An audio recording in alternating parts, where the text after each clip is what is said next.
ইউনূস সরকারের প্রায় 1 বছর পূর্ণ হতে চলল। 1 মাস কয়েকদিন এখনো বাকি, মানে প্রায়, ওই জন্য বললাম প্রায় 1 বছর পূর্ণ হতে চলল। এই 1 বছরের মধ্যে বাংলাদেশে সেখানকার সাধারণ মানুষের এই সরকার সম্পর্কে কি ধারণা, তাদের এই সরকারের কাজকর্ম সম্পর্কে কি ধারণা, এটা মোটামুটি সবাই জানে যে এই সরকার একটি ব্যর্থ সরকার। এই ব্যর্থতা, অবশ্য আপনি বলবেন যে এই ব্যর্থতা, এই সরকার যে একটি ব্যর্থ সরকার, এই ব্যর্থতা কথাটা কারা বলছে সরকারের বিরুদ্ধে? নিশ্চয়ই বলবে যে এই সরকারের যারা বিরোধী হয় বিএনপি কিংবা আওয়ামী লীগ কিংবা আর অন্যান্য বিএনপির সঙ্গে কিংবা আওয়ামী লীগের সঙ্গে আর যেসব দল রয়েছে তারাই বলে এই সরকার হচ্ছে একটি ফেল্ড সরকার, হেরে যাওয়া সরকার। কিন্তু শুধু তারা বলছে না, এই যে জ্ঞানটা হয়েছে নিজের সরকারের সম্পর্কে, এই যে জ্ঞান হয়েছে, এই যে বোধ হয়েছে যে তারা কি কাজ করছে, নিজেই নিজের সরকার সম্পর্কে যে ভালো কথা বলছে না, এটা এই সরকারের ভেতর থেকে বলছেন। তারাই বলছেন, এই সরকারের যারা ছোটখাটো যারা মন্ত্রী তো নেই, উপদেষ্টা ইত্যাদি, তারাও এদিকে ওদিক জনান্তিকে নিজেদের মধ্যে আলাপ আলোচনায় সরকার সম্পর্কে ভালো কোনো ছবি তারা দিতে পারেন না। এটা ঠিক, কোনো ছবি তারা ভালো রকম ছবি দিতে পারেন না।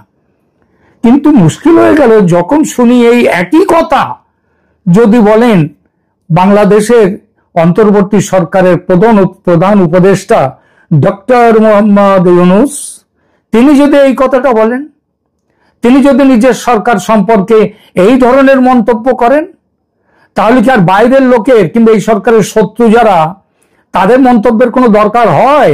যে বাংলাদেশ কোন পথে চলেছে, কিভাবে ভেঙে পড়ছে সবকিছু, সেগুলো বোঝাতে তো কোনো বাইরের লোকের অন্য কারোর বক্তব্যের দরকার হয় না। কারণ মোহাম্মদ ইউনূস নিজেই স্বীকার করেছেন। কি স্বীকার করেছেন বলি সেই প্রসঙ্গটা নিয়ে।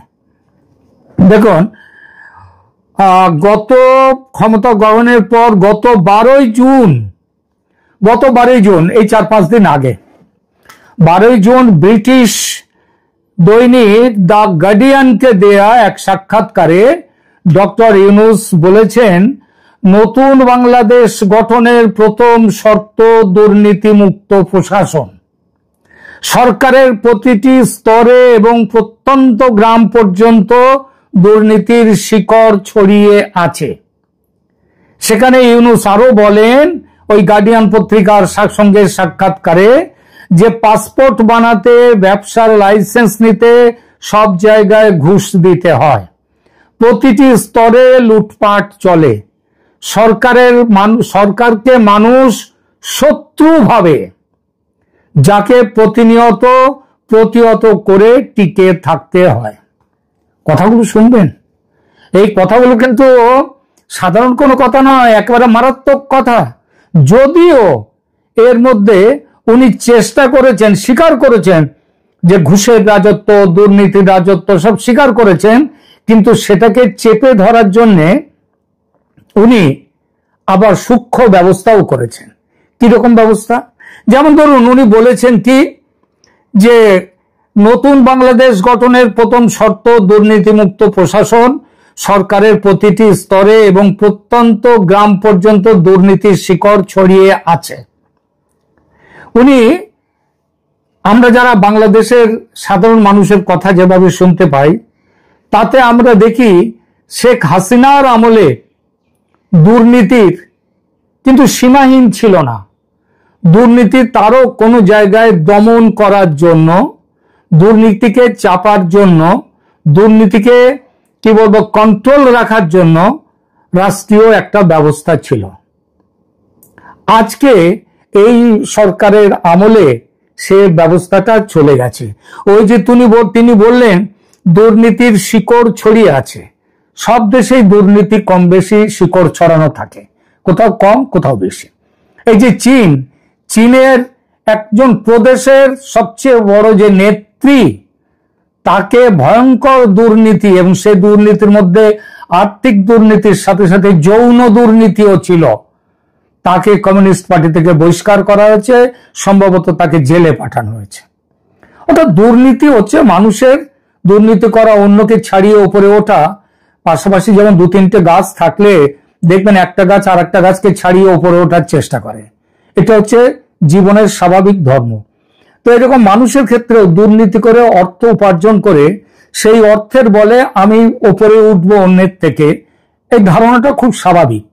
কিন্তু দেশের প্রশাসন, সরকার তারা করে কি, যাতে এই ব্যবস্থাটা, এই মানসিকতা যাতে দেশের ক্ষতি না করতে পারে সেই চেষ্টা করে। তো উনি ওখানে বললেন শিকড় ছড়িয়ে আছে। আর আমরা কি বলি, দেশের সাধারণ মানুষ কি বলে? দেশের সাধারণ মানুষ বলে যে শেখ হাসিনার আমলেও দুর্নীতি ছিল, দুর্নীতির শিকড় তখনও ছড়িয়েছিল বহুদূর পর্যন্ত, গ্রাম গ্রামান্তরেও। কিন্তু আজ যেভাবে ইউনূসের আমলে যেভাবে দুর্নীতি ছড়িয়ে পড়েছে গ্রাম গ্রামান্তরে, দুর্নীতি যেভাবে শক্ত শেকড় হয়েছে, ওনার বলা উচিত ছিল দুর্নীতির ওই গার্ডিয়ান পত্রিকাকে যে দুর্নীতির শিকড় ছড়িয়েছিল আগে থেকেই, কিন্তু আমার আমলে এসে এই দুর্নীতির শিকড় আরো গভীরে চলে গেছে, এটা বললে ঠিক বলা হতো। কিন্তু এই সরকারের প্রধান হয়ে সেটা তো বলা যায় না, তাই শিকড় ছড়িয়ে আছে বলে এর দায়টা তিনি একটু ঘুরিয়ে বেশ কিছুটা আবার শেখ হাসিনার সরকারের উপরেও দিয়ে দিলেন। তারপরে প্রতিটি স্তরে লুটপাট চলে। আর মব জাস্টিসের ব্যাপারটা, মব জাস্টিস, মবরা গিয়ে যে লুটপাট করছে সব ঘর বাড়ি, এগুলো তো শেখ হাসিনার আমলে ছিল না, এগুলো তো তার আমলের অবদান। এগুলো তিনি ব্যবসা লাইসেন্স এগুলো নিয়ে কথা বলবো না, কিন্তু সব থেকে ভয়ঙ্কর কথাটা তিনি কি বললেন, তিনি বললেন সরকারকে মানুষ শত্রু ভাবে। এটা হচ্ছে তার নিজের সরকারকে, অর্থাৎ ইউনূসের সরকারকে মানুষ শত্রু ভাবে। আর এই সরকার কোন জায়গা থেকে উঠে এসেছে যে শেখ হাসিনার সরকারের বিরোধিতার জায়গা থেকে এই সরকার উঠে এসেছে। আর এই সরকারকে যদি দেশের মানুষ, সাধারণ মানুষ, উনি বলেছেন সাধারণ মানুষ, উনি অল্প সংখ্যক মানুষ দেশের মানুষ সরকারকে শত্রুভাবে বলেননি, উনি বলেছেন দেশের মানুষ সরকারকে শত্রু ভাবে। তার মানে ব্যাপক জনতা যারা, তারা কিন্তু এখন ইউনূস সরকারকে তাদের মুক্তির দূত বলে আর মনে করে না, তারা বলে যে এই সরকার হচ্ছে মানুষের শত্রু। এটা ইউনূস নিজ মুখে স্বীকার করলেন। তাও কোথায়? যে কোনো জায়গাতে নয়, একেবারে যেখানে হাতে পাজি মঙ্গলবার